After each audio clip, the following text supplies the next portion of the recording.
Hey Sagittarius, welcome to your weekly reading for August 26th to September 2nd. I am Charlene Lizette. Whether you're new or whether you're returning, a massive thank you to you. Either way, I hope you click subscribe and become a part of our collective. Okay, wow, what an interesting blend of energies we've got going on for you this week. Okay, I really like the bottom of the deck. We have the Empress here, Page of Pentacles. Nice. Okay, so if you can see the cards, okay, you can see that there's a pattern of like yellows and oranges and reds and blues, yellows and oranges and reds and blues, yellows and oranges and reds and blues, yellows and oranges and reds, right? So in tarot, okay, for those of you that have been wanting to learn, I'm going to teach you something right now.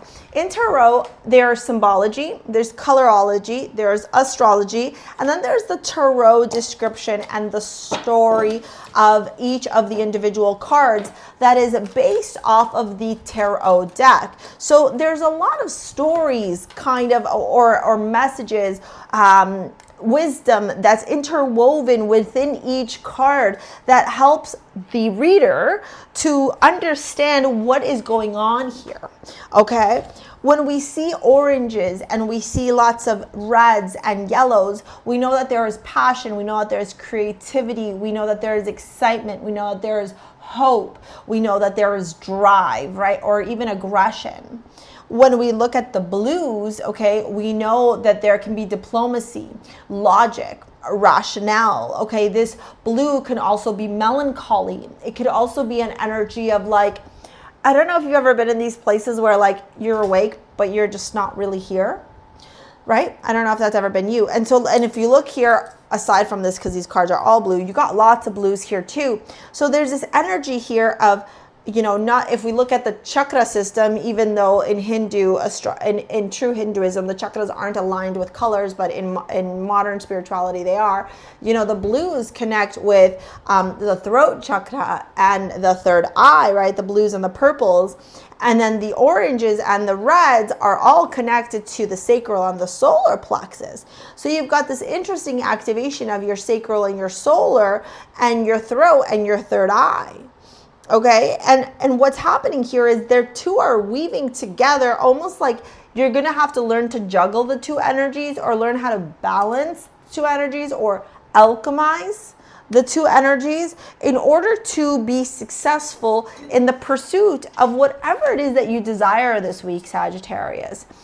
I can't help but see the word freedom sticking out, right? And it says here, this is your mantra card, I possess the power and the free will to create my own happiness.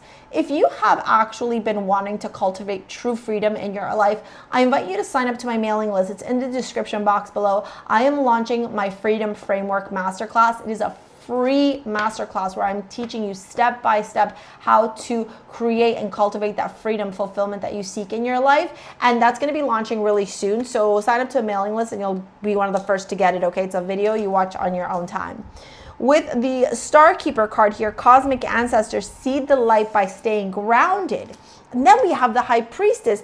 This screams duality. I almost feel like Virgo, Pisces, right? And funny enough, we are moving into the nodal axis, moving to Pisces and Virgo. And yes, you're Sagittarius, and I understand that. I just want you to pay attention in your own astrology to where the Pisces and Virgo, where they sit, what houses they occupy, and where their planetary rulers are hanging out in your chart. Because I think what's happening here, especially with Daddy Saturn showing up, okay, you are being pulled, almost like a gravitational pull, like something that is beyond your control, to tune into a higher consciousness, a higher wavelength, a higher way of viewing, of observing, of seeing something in your life that I think your ego doesn't want to embrace or accept just yet. In a lot of my teachings, I tell my students, we have the higher self, which we could call the aura, okay? It's our energetic self. It is us in our highest expression, and it is a direct connection and alignment, right, to source consciousness, okay? Then we have our physical self, which is like our physical vessel. Then we have our ego and our shadow. And so our ego and our shadow shadow are repressed, suppressed parts of us that we feel guilt and shame and embarrassment around.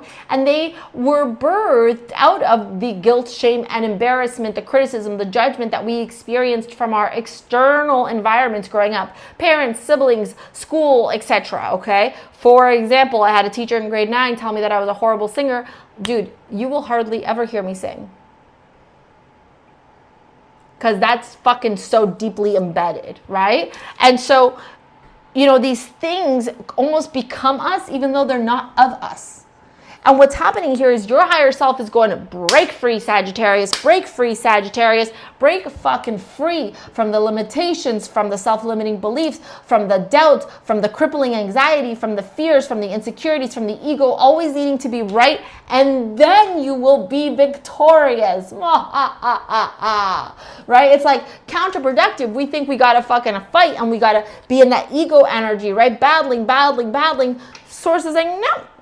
Opposite. Do fucking nothing. Show up in your highest self. Own your damn power and you will be victorious. The card of victor here, 6 of Wands. This is success. This is victory.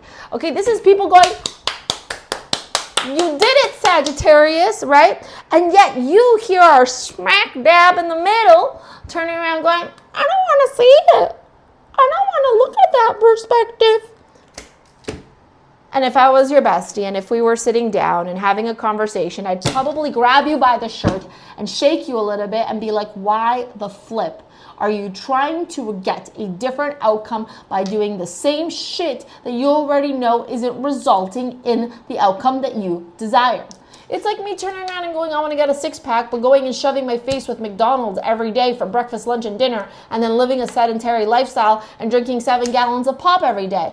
I'm not going to get a six-pack that way. It's just not possible, right? So now it's time to change. And Saturn comes in and Saturn's like, it's time to change. And when Saturn comes in, Saturn don't play. He don't play. He will literally, like, what's that word when you're doing this to the clothes? Like, he will wring the ego out of you. 9 of Pentacles, 7 of Cups, because he wants you to create this stability, this financial success. Okay, he wants you to level up in your life. He wants you to stop dilly-dallying. This is the card of inaction, very Neptunian, very like, head in the clouds, okay? And this is very grounded. This is self-made, all right? And this means that you're going to have to collaborate. You're going to have to start working together with people. You're going to have to be putting yourself out there. A lot of you are teachers, philosophers. You are brilliant human beings who are meant to be travel vloggers, who are meant to travel the world and share your stories, who are meant to teach, inspire, support people out in this world. And it's about damn time that you start doing it. Athletes also, okay? It's like now. You know? You can't pretend we're not going to do it anymore. All right? Before we dive into your love reading, you got Sana as your amulet. This is all about healing that heart chakra. And so now we're tuning in all these energies here. Let me get the love cards. So what I'm seeing here is you aligning with your highest self. Okay, this is the way forward, Sagittarius. This is the way forward. I'm going to also pop in a video here at the very end all about how to manifest money fast in your life, okay, to help you out. To me, you got the Death card, Fool, and the 6 of Wands. Yeah. So again, 6 of Wands showing up 2 times, Tower. You got to wrap up these relationships, these romantic connections that are not serving you for your highest good. Yeah. The Fool and the Lovers, literally, it's time for you to take a new path, babe. Stop trying to get somebody to see your worth who can't even see that you're like even in front of them. That person can't even see themselves. They're so unaware. And that is not you, my love bug, okay? You practice self-awareness. So it's time now to start aligning with the energies around you, okay? So that you can attract the right partner. Page of Cups here and the Page of Swords, 6 of Wands. Yeah, you have lots of suitors too, Sagittarius. Lots of people look at you and they're like, ooh, what's that? So it's time for you to start being the boss It's time for you to start loving yourself. It's time for you to start being in this Nine of Pentacles energy and letting the right people come to you. You got to free yourself from the chains that are holding you back financially, relationships, all the things, okay? And that's why I'm going to pop this video here to help you out. If you want to book a session, you want to work with me in any capacity, it's all in the description box below. Thank you for your likes, your comments, your shares, your subscribes. We will see you later, alligators. Peace out. Bye.